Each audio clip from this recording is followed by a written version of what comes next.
आज का ये लेक्चर आप सभी के लिए बहुत ज़्यादा इंपॉर्टेंट और इंटरेस्टिंग होने वाला है, क्योंकि आज हम लोग कवर करने वाले हैं रिएक्ट कंपोनेंट। क्या होते हैं रिएक्ट कंपोनेंट, कब कहाँ कैसे क्यों हमें रिएक्ट कंपोनेंट को यूज़ करना होगा, इस लेक्चर में प्रॉपर्ली समझने वाले हैं। साथ ही हम लोग ये भी कवर करेंगे कि क्लास कंपोनेंट और फंक्शनल कंपोनेंट के बीच में डिफरेंस क्या होता है, कब कहाँ कैसे क्यों, कौन सा कंपोनेंट हमारे लिए यूज़ करना एफिशिएंट होगा। रिएक्ट कंपोनेंट को रीयूज़ करके किस तरह से हमारी एंटायर एप्लीकेशन की फ्लेक्सिबिलिटी को हम और ज़्यादा इंक्रीज कर सकते हैं, और साथ ही हम लोग आखिर में ये भी समझने वाले हैं कि किस तरह से हमारे रिएक्ट कंपोनेंट को हम लोग स्टाइलिंग प्रोवाइड कर सकते हैं, यानी कि क्या क्या मेथड्स होती हैं स्टाइलिंग प्रोवाइड करने की हमारे रिएक्ट कंपोनेंट को।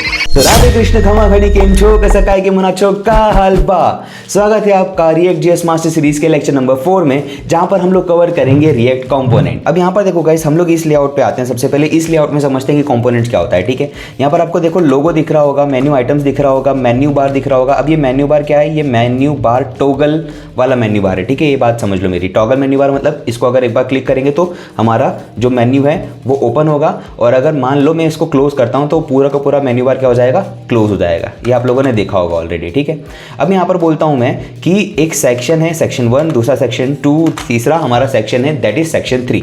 ठीक है सर, अब यहाँ पर आप बताना क्या चाहते हो, यहाँ पर मैं ये बताना चाहता हूँ कि आपको आपके वेबसाइट में जितने भी एलिमेंट्स दिखते हैं आप उन्हें रिएक्ट कंपोनेंट कह सकते हो, अगर वो वेबसाइट रिएक्ट में बनी है तो। ठीक है, ओके सर। इसका मतलब अगर मैं लोगो देख रहा हूँ, कोई मेन्यू आइटम देख रहा हूँ, कोई टॉगल मेन्यू बार देख रहा हूँ, या फिर कोई भी सेक्शन देख रहा हूँ, वो एक कंपोनेंट हो सकता है। बिल्कुल सर, ये सब तो ठीक है, लेकिन दूसरे वेब लेआउट में बताओ जरा कि क्या होगा कंपोनेंट। अरे भाई, इस लेआउट में भी जो आपको एलिमेंट्स हमारे वेबसाइट पे रेंडर होते हुए दिख रहे होंगे वो क्या होंगे, वो सभी एक रिएक्ट कंपोनेंट हो सकते हैं। ओके सर, मतलब हमारा सेक्शन 1, 2, 3, 4 एंड 5 ये सभी क्या होंगे, रिएक्ट कंपोनेंट होंगे। बिल्कुल ओके सर। सर डेफिनेशन बताओ। देखो definition according to me, definition क्या होती है मैं बताता हूं। React component is nothing but a piece of code, और we can say specifically it is a piece of your website. अगर हम लोग हमारे वेबसाइट को छोटे छोटे चंक्स में, यानी कि छोटे छोटे पीसेस में डिवाइड कर देंगे, तो उन सभी पीसेस को हम लोग क्या कह सकते हैं, कंपोनेंट कह सकते हैं। और सर उन सभी कंपोनेंट्स को मर्ज करके एक रिएक्ट एप्लीकेशन बना सकते हैं। बिल्कुल बना सकते हो। ओके सर, तो अभी फटाफट से काम करो सर, हमको वेबसाइट में बता दो कि वेबसाइट में कंपोनेंट्स क्या होते हैं। देखो हम लोग एक प्यारी सी वेबसाइट पे आते हैं that is the code Gurukul पे, एंड यहाँ पर हम लोग समझते हैं कि कंपोनेंट्स एक्चुअल में होते क्या है। देखो ध्यान से, आपको ये जो पूरा कंटेंट दिख रहा है ये एक सिंगल कंपोनेंट हो सकता है। आपको यहाँ पर जो सारे के सारे मेन्यू बार्स दिख रहे हैं, या ये जो ड्रॉप डाउन मेन्यू बार आ रहा है, ये भी क्या हो सकता है, एक कंपोनेंट हो सकता है। ठीक है सर। सर ये एनरोल नाउ वाला बटन भी कंपोनेंट हो सकता है। हाँ बिल्कुल, ये भी एक कंपोनेंट हो सकता है। सर नीचे स्क्रॉल करके देखते हैं। हाँ बिल्कुल, देखो यहाँ पर आपको कार्ड्स दिख रहे होंगे। एक ये पहला कार्ड दिख रहा होगा मॉन्स्टेक डेवलपमेंट वाला, एक डेटा साइंस वाला कार्ड दिख रहा होगा। ये भी क्या हो सकते हैं, एक कंपोनेंट हो सकते हैं। सर अगर मैं चाहूँ इन दोनों बटन्स के बारे में जानना, तो क्या ये भी कंपोनेंट हो सकते हैं। बिल्कुल, ये भी कंपोनेंट हो सकते हैं। इसका मतलब सर हम लोग ये कह सकते हैं कि हमारी पूरी एंटायर रिएक्ट एप्लीकेशन के जो छोटे छोटे एलिमेंट्स होंगे उनको हम लोग कंपोनेंट कहेंगे। बिल्कुल, तो कंपोनेंट का सीधा सीधा तात्पर्य क्या होगा, सीधा सीधा मतलब क्या होगा, कंपोनेंट कुछ नहीं होते हैं। हमारे वेबसाइट को जब हम छोटे छोटे भागों में तोड़ लेते हैं, छोटे छोटे चंक्स में डिवाइड कर लेते हैं, हर एक डिवीजन क्या कहलाएगा, कंपोनेंट कहलाएगा। ओके सर, इसका मतलब यहाँ पर जो हमारा सेक्शन है, ये जो यहाँ रेक्टेंगल दिख रहा है आपको, ये क्या है, कंपोनेंट है। बिल्कुल, ये कंपोनेंट हो सकता है। सर यहाँ पर ये जो एक कंटेनर दिख रहा है, ये कंपोनेंट हो सकता है। बिल्कुल हो सकता है। ओके सर, तो यानी कि मैं यहां पर ये समझ चुका हूं कि कंपोनेंट्स रिएक्ट जेएस में होते क्या हैं, they are nothing but a piece of code of our website. ठीक है सर। अब कंपोनेंट्स कितने प्रकार के होते हैं भाई, अगर मैं कंपोनेंट्स के प्रकार यानी कि कंपोनेंट्स के टाइप बताना चाहूं तो यहां पर हमें 2 प्रकार मिलते हैं। किसके ते हैं, किसके, कंपोनेंट्स के सर। ओके, क्या क्या होते हैं वो कंपोनेंट्स के प्रकार। पहला होता है क्लास कंपोनेंट। ठीक है, दूसरा होता है फंक्शनल कंपोनेंट। क्या होता है, फंक्शनल कंपोनेंट, या आप उसे फंक्शन कंपोनेंट भी कह सकते हो। ठीक है सर। सर ये फंक्शन तो हम लोग पढ़ के आए हैं जावास्क्रिप्ट में, ये क्लास क्या होता है भाई, मैंने आपको बोला था कि आपको ES6 पढ़ना अति आवश्यक है अगर आपको रिएक्ट जेएस सीखना है तो। क्यों सर ऐसा क्या हुआ, अरे भाई ये जो क्लास है हमारे ES6 में ही इंट्रोड्यूस किए गए थे। ES6 में क्लास एक बोल सकते हैं कॉन्सेप्ट होता है जिसका यूज करके हम लोग हमारे पूरे कोड को रैप कर सकते हैं एक सिंगल एंटिटी में, जो कि ब्लूप्रिंट होगा हमारे कोड का। ओके, तो फिर फंक्शन क्या होता है सर? फंक्शन तो हम लोग ऑलरेडी पढ़ के आए ना भाई। Function is nothing but a bunch of code wrapped into a single unit, जो कि क्या करता है, कुछ ना कुछ सर्टन ऑपरेशन या टास्क परफॉर्म कर रहा होता है जब भी हम उसे कॉल करते हैं। हाँ बिल्कुल। तो सर यहाँ पर रिएक्ट कंपोनेंट्स की अगर बात करता हूँ, थोड़ा सा साफ लिख के बताता हूँ मैं तुम लोगों को। अगर मैं रिएक्ट कंपोनेंट की बात करता हूँ, अगर मैं रिएक्ट कंपोनेंट की बात करता हूं, तो रिएक्ट कंपोनेंट बेसिकली दो प्रकार के होते हैं। हाँ बिल्कुल, दो प्रकार के होते हैं। पहला होता है सर क्लास कंपोनेंट, बिल्कुल। दूसरा होता है फंक्शनल कंपोनेंट, या जिसे आप बोल सकते हो फंक्शन कंपोनेंट, ठीक है। Okay sir. सर ये क्लास कंपोनेंट और फंक्शन कंपोनेंट के बीच में कुछ डिफरेंस है? हाँ बिल्कुल है, लेकिन पहले ये समझ लेते हैं कि क्लास कंपोनेंट किस तरह से डिक्लेयर किए जाते हैं और फंक्शनल कंपोनेंट किस तरह से डिक्लेयर किए जाते हैं। इस पर्टिकुलर चीज के लिए हमें जाना होगा हमारे VS कोड में, और आ चुके हम लोग हमारे VS कोड में। यह हमारे लेक्चर 1 का सारा सोर्स कोड दिख रहा है आपको। अभी एक काम करते हैं, इस पूरे के पूरे सोर्स कोड को हमारे सामने से फिलहाल के लिए हटाते हैं, ठीक है सर। अभी यहाँ पर क्या करने वाले हैं हम लोग एक नया प्रोजेक्ट बनाने वाले हैं, जहाँ पर हम लोग प्रॉपर्ली समझने वाले हैं इंडिविजुअली सेपरेटली कि क्या होता है हमारे रिएक्ट कंपोनेंट, ठीक है। फॉर दैट पर्टिकुलर थिंग मैं यहाँ पर रिएक्ट ट्यूटोरियल डायरेक्टरी के अंदर हूँ ऑलरेडी। मैं इसके अंदर आता हूँ, मैं कहता हूँ कि मैं यहाँ पर वीट रिएक्ट एप्लीकेशन इंस्टॉल करना चाहता हूँ। अब देखो, मेरे को तो कमांड याद है नहीं, अगर मेरे को कमांड याद होती तो मैं एक वेब डेवलपर होता, हाँ या ना। तो मुझे फटाफट से तुम लोग कमेंट करके रिकॉल करा दो कि क्या होती है वीट रिएक्ट एप्लीकेशन डाउनलोड करने की या इंस्टॉल करने की कमांड, फटाफट से, ठीक है। ओके, तो यहां पर मैं आता हूं, मैं कहता हूं कि npm क्रिएट करो। क्या क्रिएट करो? वीट का एक लेटेस्ट बंडलर क्रिएट करो, ठीक है सर। समझ में आ गया। आगे मैं क्या करूंगा, मैं बोलूंगा स्पेस देके हमारा जो प्रोजेक्ट का नेम है दैट इज लेक्चर 2, मेरे लिए लेक्चर 2 है, आप कुछ भी नाम रख सकते हो, ठीक है। मैं एंटर हिट करूंगा, यहाँ पर ये कुछ सॉर्ट ऑफ क्वेश्चन हमसे पूछेगा। सबसे पहले पूछा इसने किस में बनाना है, मैं बोलूंगा रिएक्ट में। हमें टाइपस्क्रिप्ट नहीं जावास्क्रिप्ट का यूज, रोल डाउन वीट का यूज हमें करना नहीं है, तो मैंने नो पे क्लिक कर दिया। अब यहाँ पर अगर मैं इस स्टेप में यस पे क्लिक करता हूँ तो npm इंस्टॉल हो जाएगा और ऑटोमेटिकली स्टार्ट भी हो जाएगा, ठीक है। लेकिन सपोज देखो, मैंने प्रीवियस वीडियो में आपको यस पे ही क्लिक करके बताया, मैं अभी एक काम करता हूँ, नो पे क्लिक करता हूँ, और मैं यहाँ पर आपको इंडिविजुअली बताऊंगा, सेपरेटली बताऊंगा कि आप किस तरह से npm i या फिर npm install नाम की कमांड को यूज कर सकते हो। तुम लोग में से कुछ लोग पूछ रहे थे कि किस तरह से हम लोग अगर npm को डायरेक्टली इंस्टॉल ना करें तो हम लोग किस तरह से इंस्टॉल कर सकते हैं नोड मॉड्यूल्स को, किस तरह से npm install नाम की कमांड को यूज कर सकते हैं, तो मैं वो भी बता दे रहा हूँ। यहाँ पर मैं लेक्चर 2 हम लोगों ने अभी जस्ट क्रिएट किया, मैं इस लेक्चर में आता हूँ, मैं कहता हूँ कि मेरे पास में सोर्स डायरेक्टरी है, बिल्कुल है, पब्लिक डायरेक्टरी है, बिल्कुल है, लेकिन यहाँ पर एक चीज मिसिंग है। क्या? देखो, नोड मॉड्यूल्स हैं लेक्चर 1 में, सर लेक्चर 2 में तो है ही नहीं। अरे भाई, लेक्चर 2 में इसलिए नहीं है क्योंकि हम लोगों ने npm यानी कि node package manager modules install नहीं किए, ठीक है। तो मैं यहाँ पर आता हूँ हमारे टर्मिनल में, मैं कहूँगा सबसे पहली बात तो हमें किस में इंस्टॉल करना है, लेक्चर 2 में, तो हमें उस डायरेक्टरी में या उस फोल्डर में जाना पड़ेगा। उस फोल्डर में जाने के लिए हमें डायरेक्टरी चेंज करना पड़ेगी, और डायरेक्टरी चेंज करने के लिए हमारे पास में कमांड होती है दैट इज cd, ठीक है सर।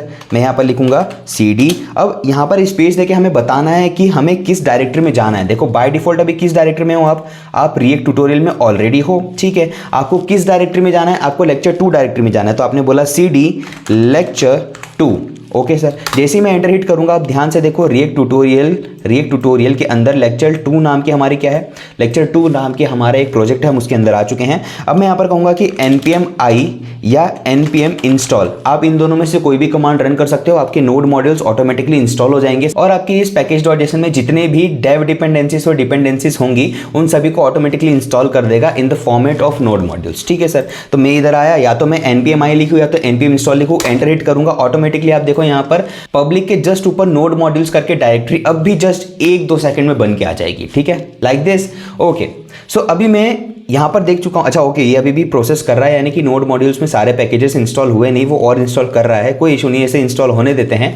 बट अभी के लिए आप ये समझो, ओके वो इंस्टॉल भी हो चुके हैं। अभी यहाँ पर मैं कहता हूँ कि मुझे इस रिएक्ट एप्लीकेशन को दैट इज लेक्चर 2 नाम की रिएक्ट एप्लीकेशन को रन करवाना है, तो मैं कहूँगा कि पैकेज.json में स्क्रिप्ट डेव कमांड क्या है, वीट है। अच्छा एक काम करो, अगर मैं चाहूँ इसको चेंज करना, मैं चाहूँ इस डेव की जगह सर्वर करना, तो अभी तक हम लोग क्या करते थे, अभी तक हम लोग हमारे इस लेक्चर 2 को हमें रन करवाना है, ठीक है। तो हम यहाँ पर क्या करते थे, npm run dev, याद है, ओके। बट अभी ये करने से ये रन होगा नहीं, क्यों? क्योंकि यहाँ पर ये बोलेगा कि डेव नाम की कोई स्क्रिप्ट कमांड है ही नहीं। अब यहाँ पर क्या है, यहाँ पर सर्वर नाम की स्क्रिप्ट कमांड है, तो हमें यहाँ पर क्या करना पड़ेगा, हमें यहाँ पर इंस्टेड ऑफ राइटिंग या instead of commanding npm run dev, हम लोग यहाँ पर बोलेंगे npm run server। तो इस तरह से आप अपना मन चाहा कमांड भी दे सकते हो। आप अगर यहाँ पर चाहो आपके फेवरेट दोस्त का, नॉट फेवरेट दोस्त, बेस्ट फ्रेंड का नेम लिखना, सपोज मैं यहाँ पर लिखता हूँ राजू, तो यहाँ पर मैं अगर आके बोलूँगा कि npm run राजू, तब जाके हमारा रिएक्ट एप्लीकेशन क्या हो जाएगा, रन कर जाएगा आपके सामने, देखो वो रन कर रहा है लोकल होस्ट 5173 पे।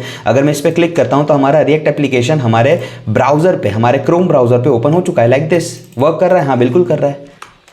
समझे आप मेरी बात क्या कहना चाह रहा हूँ? ठीक है, तो यहाँ पर हम लोगों ने बस कुछ नहीं किया, रिकॉल किया है किस तरह से हम लोग रिएक्ट एप्लीकेशन को इंस्टॉल करेंगे और रन करेंगे। चलिए अभी फटाफट से आगे चलते हैं और मैं यहाँ पर समझाना चाहता हूँ कि कंपोनेंट्स क्या होते हैं। ठीक है, हमेशा ध्यान रखो, ये जो आपको सोर्स डायरेक्टरी दिख रही है, यहाँ पर हमारा लेक्चर 2 क्या है, हमारा प्रोजेक्ट का नेम है, हमारा प्रोजेक्ट है, उसके अंदर आपको सोर्स डायरेक्टरी दिखेगी, बिल्कुल दिखेगी। सर उस सोर्स डायरेक्टरी के अंदर आप क्या करो, उसके अंदर आप कंपोनेंट्स नाम का एक फोल्डर बना दो, एक डायरेक्टरी बना दो। ठीक है, बना दिया।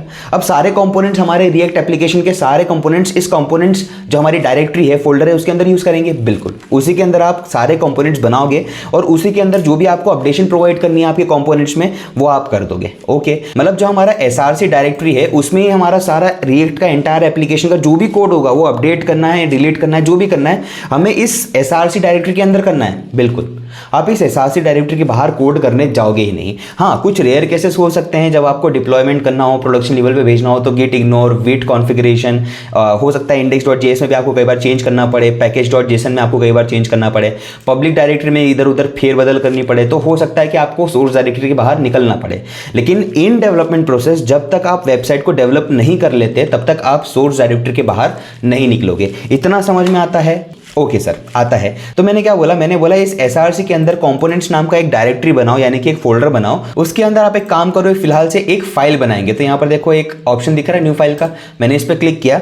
अब यहाँ पर मैं एक क्लास कंपोनेंट बनाना चाहता हूँ और एक फंक्शनल कंपोनेंट बनाना चाहता हूँ। बाय डिफॉल्ट क्या होता है, देखो अभी फिलहाल तो क्या हो रहा है ना, अभी फिलहाल चूंकि हम लोग क्लास कंपोनेंट को धीरे धीरे डेप्रिकेट कर रहे हैं, और ऐसा भी नहीं है कि पूरी तरह से डेप्रिकेट कर चुके हैं। आज भी हमारा जो रिएक्ट एप्लीकेशन है या नेक्स्ट एप्लीकेशन है, वो क्लास कंपोनेंट को आराम से एक्सेस करता है, आराम से बोल सकते हैं कि यूज करने देता है हम लोगों को।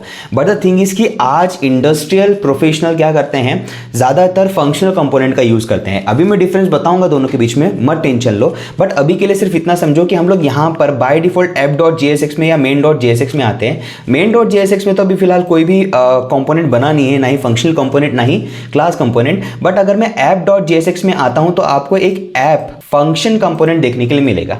अब यहाँ पर फंक्शन कीवर्ड का यूज करके हम एक्चुअल जावास्क्रिप्ट का फंक्शन डिक्लेयर कर सकते हैं और रिटर्न करा सकते हैं कि इसको, हमारे JSX को। ये तो हम लोगों ने ऑलरेडी प्रीवियस वीडियो में देख लिया, या उसके पहले भी जो वीडियोस बनी उसमें देखते हुए आए हैं। अगर तुम लोगों ने नहीं देखा है तो अभी वो वीडियोस जाके देखो, क्योंकि अब जो मैं आपको समझाने वाला हूं वो आपको तभी क्लिक होगा जब आपने प्रीवियस वीडियो को अच्छे से गो थ्रू किया होगा, अच्छे से समझा होगा। ठीक है सर, तो यहां पर मैंने कहा कि हमारा फंक्शनल कंपोनेंट बना है app.jsx करके। अभी मैं कहता हूं सर, अगर मैं एक क्लास कंपोनेंट इस फंक्शनल कंपोनेंट के अंदर रेंडर करवा दूं तो हो सकता है? हाँ बिल्कुल हो सकता है सर, करवा के देखते हैं। चलो, मैं आया इस कंपोनेंट के अंदर, मैंने बोला कि एक क्लास कॉम्पो बनाना है और इस क्लास कंपोनेंट का नाम अभी हम लोग क्लास कॉम्पो रख रहे हैं। ठीक है, हमेशा ध्यान रखना यहां पर, आपको जब भी कोई भी फंक्शनल कंपोनेंट या क्लास कंपोनेंट बनाना है तो आप हमेशा कंपोनेंट का नेम किस में लिखोगे? अपर केस में, मतलब अपर केस से स्टार्टिंग होना चाहिए। बाद में भले आप लोअर केस लिखो, लेकिन अपर केस से स्टार्टिंग होना चाहिए। या तो आप अपर केस लेके चलो शुरू में, या तो आप पास्कल केस लेके चलो। ओके सर, तो अभी यहां पर कहता हूं कि यहां पर आपको क्लास कॉम्पो बनाना है। तो मैंने यहां पर क्या लिखा, हमारे कंपोनेंट का नेम क्या होगा? Class compo. ध्यान से देखो, क्लास का C किस में है? कैप्स में है। बाकी बाद में आपने जो भी लिखा है चलेगा, लेकिन पहला जो लेटर क्या होना चाहिए? कैप्स में होना चाहिए। आपके कंपोनेंट का नाम लिख लो कुल मिला के। आप यहां पर .jsx एक्सटेंशन का यूज करोगे, एंटर हिट करोगे तो आपका एक क्लास कंपोनेंट बन चुका है। क्लास कंपोनेंट के अंदर मैं कहूंगा क्लास कॉम्पो नाम का हमें क्लास कंपोनेंट बनाना है। कंफ्यूजन हो गया ना? ओके, थोड़ा सा बेटर वे में बोलता हूं। यहां पर हम लोग हमारे एक फाइल बना चुके हैं जिसका नाम क्या है? Class compo. अब इसके अंदर मुझे क्या बनाना है? Class component. तो क्लास कंपोनेंट बनाने के लिए मुझे यहां पर क्लास का कीवर्ड यूज करना ही पड़ेगा। मैंने यहां पर बोला क्लास का नेम क्या होगा? मैंने बोला जो हमारी फाइल का नेम है वही हमारे क्लास का नेम होगा। कन्वेंशन है ये? हाँ बिल्कुल, यही कन्वेंशन है और आप इसको फॉलो करोगे। ना हाँ ना, आपके पास में ऑप्शन है ही नहीं। आपको मैंने बोल दिया तो बोल दिया, आपको यहां पर जो भी आपकी फाइल का नेम है उस फाइल का नेम ही एज अ कंपोनेंट का नेम दे देना है, बात खत्म। ठीक है सर, तो मैंने बोला क्लास बनानी है, किस नाम से? क्लास कॉम्पो नाम से। हमें इसे एक्सटेंड करना पड़ेगा। सर क्यों करना पड़ेगा? मैं सब बताऊंगा, मत टेंशन लो। बट अभी के लिए सिर्फ इतना समझो कि मैं यहाँ पर एक्सटेंड करवा रहा हूँ तो करवा रहा हूँ, अभी सिर्फ समझ जाओ। ठीक है, ओके सर। सी, अब यहाँ पर आपका क्लास कंपोनेंट बना चुके हो आप, किस नाम से? क्लास कॉम्पो नाम से। आपने उसको एक्सटेंड भी कर दिया है कंपोनेंट्स, यानी कि बेस कंपोनेंट से, बेस क्लासेस से। ठीक है, अब आप क्या करोगे? अब यहाँ पर आपको रिटर्न करना है JSX, क्योंकि हमारे यहाँ पर देखो ना, फंक्शन कंपोनेंट में ऐप के बाद में क्या हुआ, मतलब ये फंक्शन डिक्लेयर करने के बाद में क्या हुआ, रिटर्न कीवर्ड का यूज हुआ, जिसके अंदर हम लोगों ने क्या किया, JSX को रिटर्न किया।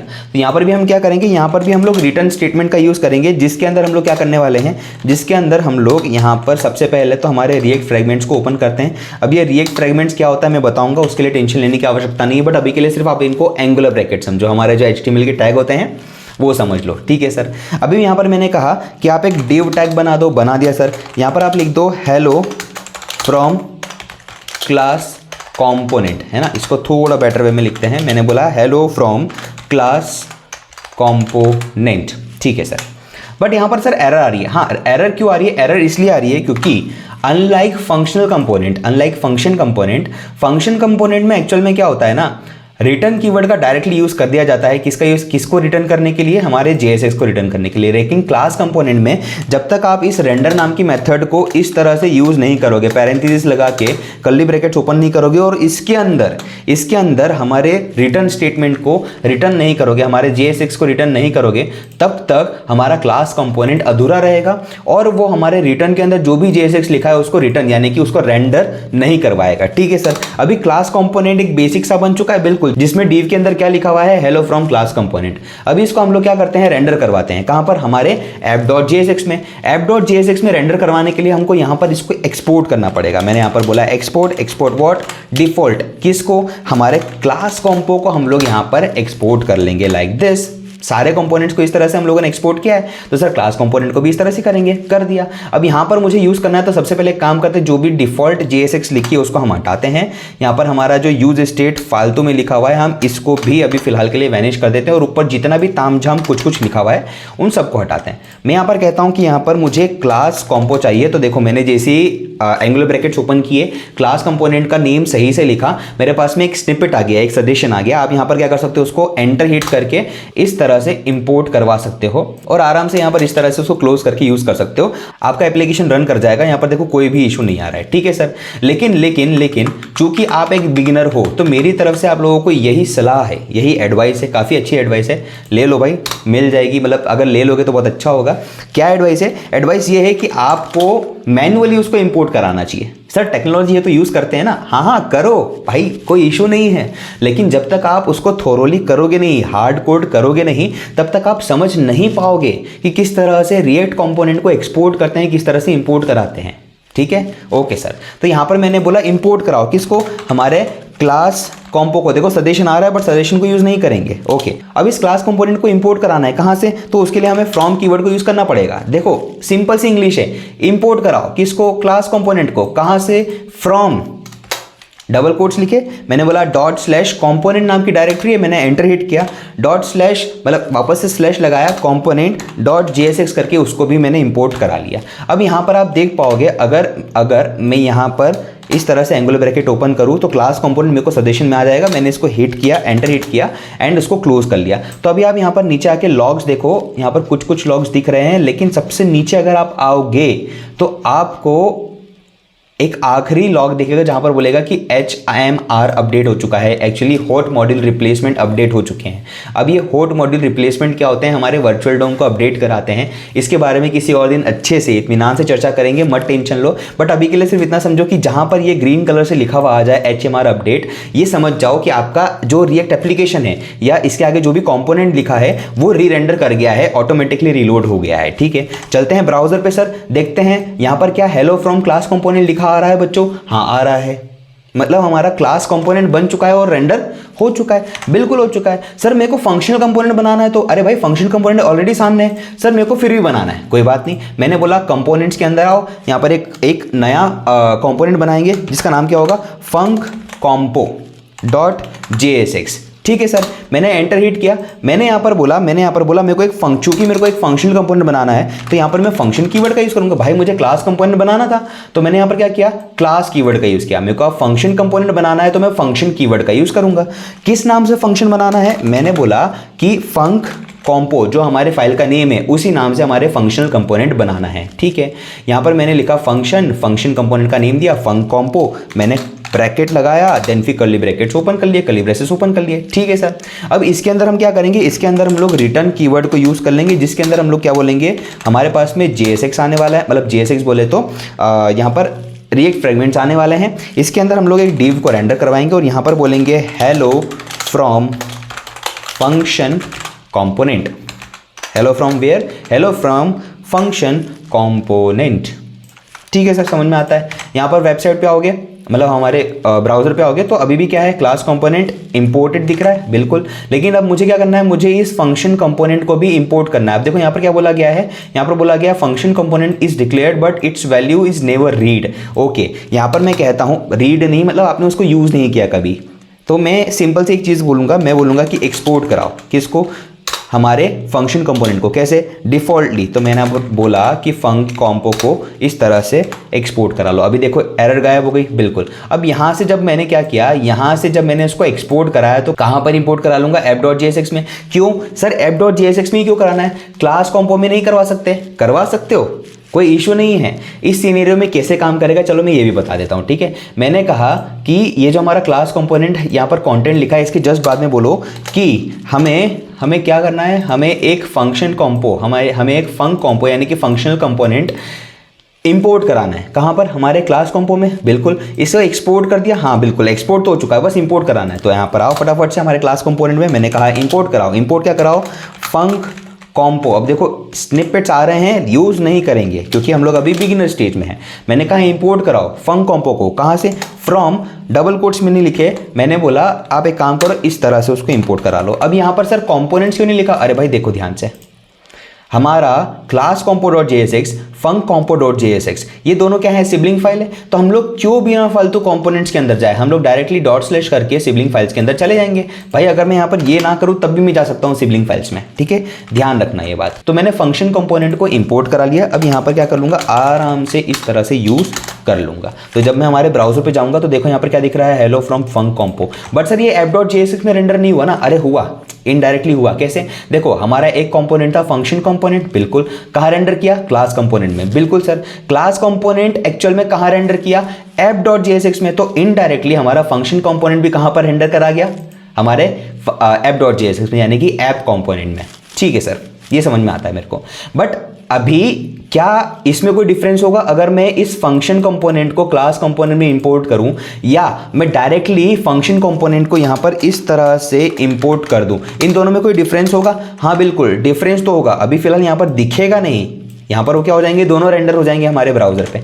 बट फंक्शन में, मतलब इन दोनों कोड में डिफरेंस क्या होगा, देखो मैं समझाता हूं।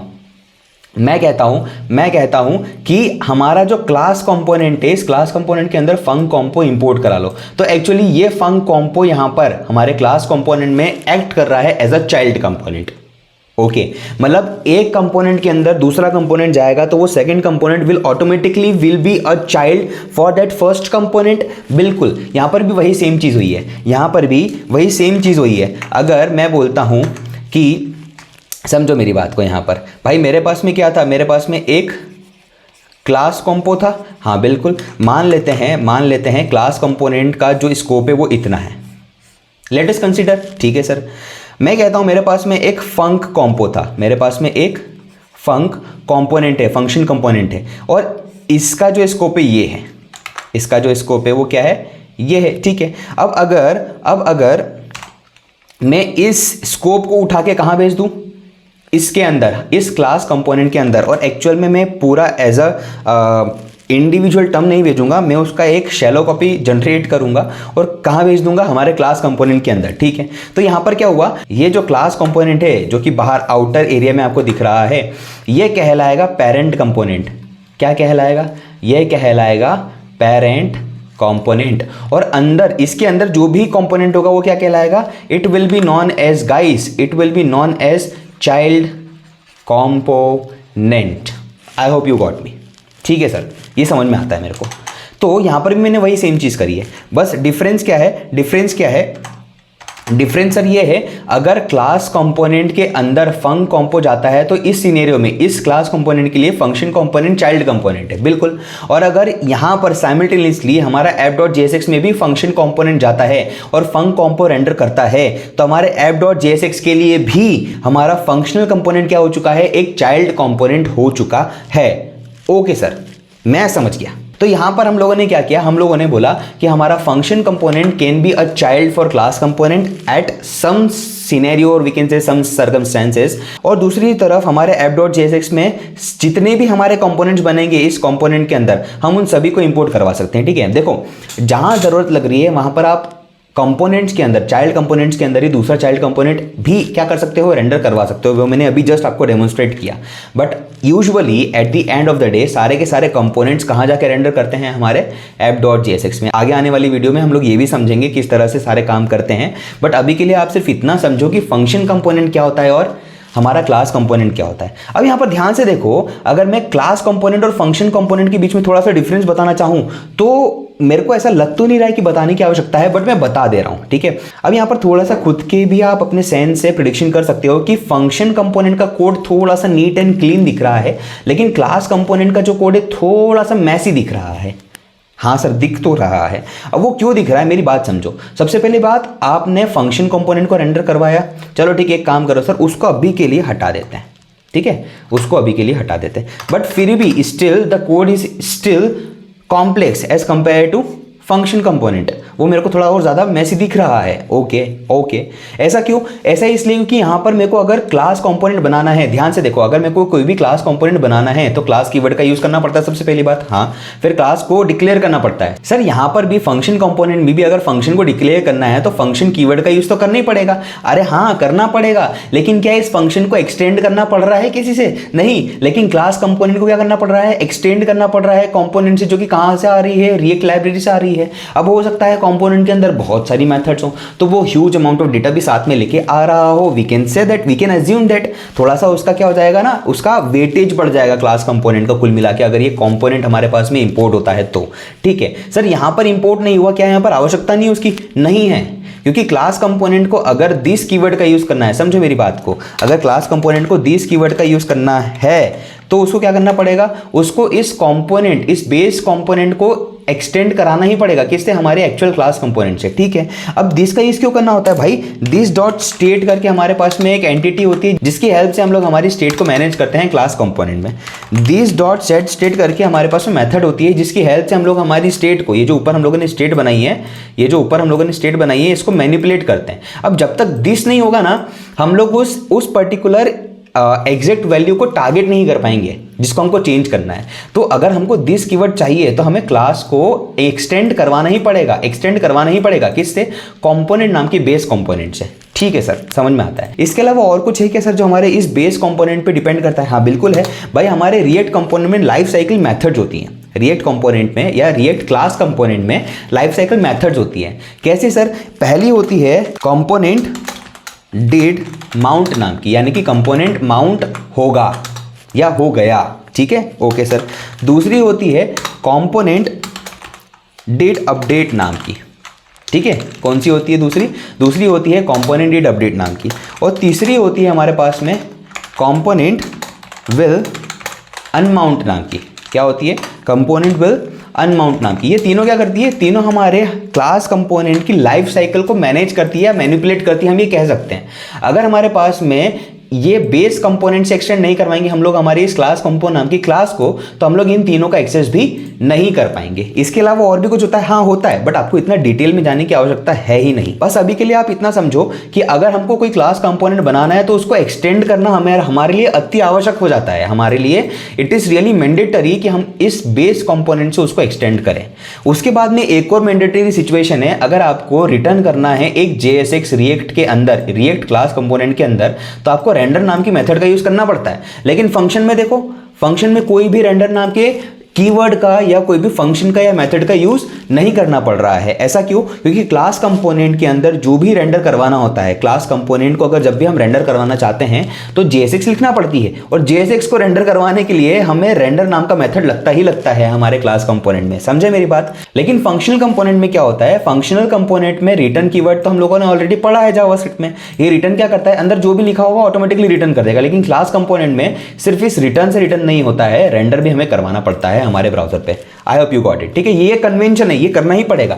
आई होप यू गॉट इट कि फंक्शन कंपोनेंट किस तरह से बनते हैं, क्लास कंपोनेंट किस तरह से बनते हैं, रेंडर किस तरह से होते हैं, ये भी हम समझ गए। इसके बाद की कुछ 2-3 वीडियोस में मैं आपको क्लास कंपोनेंट का यूज करके बताऊंगा किस तरह से आप स्टेट मैनेज करते हो, किस तरह से आप प्रॉप शेयर करते हो, प्रॉप्स और स्टेट क्या होते हैं हमारे रिएक्ट एप्लीकेशन में, रिएक्ट जेएस में। बट अभी के लिए, इस वीडियो के लिए आपके लिए सिर्फ इतना समझना काफी होगा कि अगर मुझे कंपोनेंट बनाना है तो मैं 2 प्रकार के कंपोनेंट बना सकता हूं। पहला कंपोनेंट होगा हमारा क्लास कंपोनेंट, दूसरा कंपोनेंट होगा हमारा फंक्शनल कंपोनेंट। अभी फटाफट से चलते हैं हम लोग हमारे ब्राउजर पे, एंड यहां पर हमारे एक्सकैलिड्रॉ में ये सारी चीजें समझते हैं। ठीक है, देखो दोनों के बीच में डिफरेंस बता रहा हूं, अच्छे से समझ लो। इंटरव्यू क्वेश्चन होता है ये। ठीक है, इंटरव्यू में डायरेक्टली पूछ लिया जाता है कि भाई Rahul, what is the difference between class component and function component. तो भाई राहुल जवाब दो, क्या डिफरेंस है दोनों में। ठीक है, ओके। तो यहां पर किस तरह से आप आंसर करोगे? देखो देखो देखो, मैं यहाँ पर लिखता हूँ क्लास कंपोनेंट के बारे में, यहाँ पर मैं लिखूंगा फंक्शन कंपोनेंट के बारे में। ठीक है, तुम लोग समझ जाना। इसका स्क्रीनशॉट भी ले लेना। मैं यहाँ पर 1-2 सेकंड दे दूंगा, आप आराम से स्क्रीनशॉट ले लेना और इसको एज अ रेफरेंस यूज कर सकते हो। बाय द वे, अगर आप चाहोगे तो मैं एक प्रॉपर विजुअलाइजेशन भी आपको बना के दे सकता हूँ। जस्ट कमेंट डाउन कि आपको क्लास कंपोनेंट और फंक्शन कंपोनेंट के बीच में डिफरेंस समझना है विजुअलाइजेशन से, तो मैं वो भी बता दूंगा। ठीक है, ओके सर। यहाँ पर मैं कहता हूँ क्लास कंपोनेंट में क्या होता है? क्लास कीवर्ड का यूज होता है। बहुत ही बेसिक डिफरेंस है ना। क्लास कंपोनेंट में क्या होता है? क्लास कीवर्ड का यूज होता है। और फंक्शन कंपोनेंट में क्या होता है? फंक्शन कीवर्ड का यूज होता है। ठीक है सर, 7 करोड़ का प्रश्न था, आप 7 करोड़ जीत गए हो। मैंने यहां पर कहा कि अगर मैं क्लास कंपोनेंट बनाना चाहता हूं, क्लास कीवर्ड का यूज करना पड़ेगा। फंक्शन कंपोनेंट बनाना है तो मैं फंक्शन कीवर्ड का यूज करूंगा। ठीक है, यहां पर हमें रेंडर नाम की मेथड यूज करना पड़ती है टू रेंडर JSX। ठीक है, बट यहां पर नो रेंडर मेथड है। यहां पर कोई भी रेंडर मेथड को यूज करने की आवश्यकता नहीं है टू रेंडर दी JSX। इसमें कोई डाउट है गाइस? नहीं सर, इसमें कोई भी डाउट नहीं है। तीसरा डिफरेंस क्या है? तीसरा डिफरेंस क्या है? यहां पर आपको आपकी जो भी क्लास बनी है, इस क्लास को क्या करना पड़ेगा? एक्सटेंड करना पड़ेगा। किससे? बेस कंपोनेंट नाम की क्लास से। वहीं अगर मैं फंक्शन कंपोनेंट की बात करता हूं तो नो नीड टू एक्सटेंड। अभी तक हम लोग हमारे इस लेक्चर में ये समझ चुके हैं कि हमारे कंपोनेंट्स रिएक्ट में क्या होते हैं। क्या होते हैं? कंपोनेंट्स। किसमें? रिएक्ट में क्या होते हैं। तो पहली चीज हम लोग ये समझ चुके हैं। ठीक है सर, दूसरा टारगेट क्या था? दूसरा टारगेट हमारे लिए ये था कि class component, class and functional component या फंक्शन कंपोनेंट के बीच में डिफरेंस समझना था। वो हम लोगों ने समझ लिया, अच्छे से समझा, 4-5 एस्पेक्ट में समझा। हम लोग समझ चुके हैं कि क्लास कंपोनेंट थोड़ा सा हैवी होता है, फंक्शन कंपोनेंट हैवी कम होता है। क्यों? क्योंकि यहाँ पर दिस कीवर्ड का यूज होता है क्लास में, कॉम्प्लेक्सिटी बढ़ जाती है, कंफ्यूजन क्रिएट होता है। इस वजह से क्लास कंपोनेंट को थोड़ा सा डेप्रिकेट इसी वजह से किया जा रहा है। ठीक है, फंक्शन कंपोनेंट में कोई भी दिस कीवर्ड नहीं होता है, कोड ऑप्टिमाइज होता है, हुक्स का यूज किया जाता है। क्लास कंपोनेंट में हुक्स का यूज नहीं किया जाता। तो बहुत सारी चीजें मैंने जस्ट अभी आपको बताई है, और उनका यूज करके एक्चुअल में हम लोग क्या कर सकते हैं? डिफरेंशिएट कर सकते हैं हमारे क्लास कंपोनेंट और फंक्शन कंपोनेंट को। ठीक है सर, तीसरी चीज हमें क्या करनी थी? तीसरी चीज हमें यह समझनी थी कि हमारे कंपोनेंट की रीयूजेबिलिटी क्या होती है। अब ना मुझे क्या लग रहा है, मुझे ऐसा लग रहा है कि ये जो कंपोनेंट रीयूजेबिलिटी वाला कॉन्सेप्ट है, मैं आपको जब हम लोग प्रॉप्स वाली वीडियो करेंगे ना, जो हमारे प्रॉप्स के लेक्चर्स आएंगे, इस प्रॉप्स के लेक्चर में जो भी हम लोग चीजें कर रहे होंगे, वहां पर आपको कंपोनेंट की रीयूजेबिलिटी दिखेगी। तो एक्चुअली हम लोग किस तरह से कंपोनेंट को रीयूज कर सकते हैं, ये हम लोग समझेंगे प्रॉप्स के लेक्चर में। ठीक है, तब तक के लिए मैं अभी फिलहाल इस टॉपिक को पेंडिंग छोड़ रहा हूं। इसके अगली वाली वीडियो प्रॉप्स ही होने वाली है कि प्रॉप्स क्या होते हैं हमारे रिएक्ट में। आप एकदम टेंशन मत लो, मैं आपको प्रॉपरली प्रॉप्स लेक्चर में ये समझा दूंगा कि किस तरह से हम लोग हमारे कंपोनेंट को रीयूज कर सकते हैं। ठीक है, ओके। अभी चौथी चीज हमें यह समझनी थी कि क्या क्या स्टाइलिंग वे होते हैं। किसको स्टाइल करने के लिए? हमारे रिएक्ट कंपोनेंट कंपोनेंट को स्टाइल करने के लिए, ठीक है। और ये चीज भी मैं क्या करूंगा, ये चीज भी आपको जब मैं प्रॉप समझाऊंगा तभी समझा पाऊंगा। तो आज हम लोगों ने क्या किया, आज हम लोगों ने हमारा कंपोनेंट क्या होता है रिएक्ट में ये समझ लिया, हमारे क्लास कंपोनेंट और फंक्शन कंपोनेंट में डिफरेंस क्या होता है, कौन सा कंपोनेंट हमें कब यूज करना होगा, ये तो हम हमारी एंटायर जर्नी में सीखेंगे। बट हमको अभी फिलहाल ये क्लियर हो चुका है कि फंक्शन कंपोनेंट ज्यादा परफॉर्मेंस ऑप्टिमाइज होते हैं, ज्यादा कोड ऑप्टिमाइज होते हैं, टाइम ऑप्टिमाइज होते हैं, स्पीड ऑप्टिमाइज होते हैं एज कंपेयर टू क्लास, ठीक है। तो आज की सभा के लिए हम लोग इतने ही रखेंगे, मिलते हैं अगली सभा में, तब तक के लिए bye bye, tata, take care, सीखते रहो मेरे साथ रिएक्ट जेएस।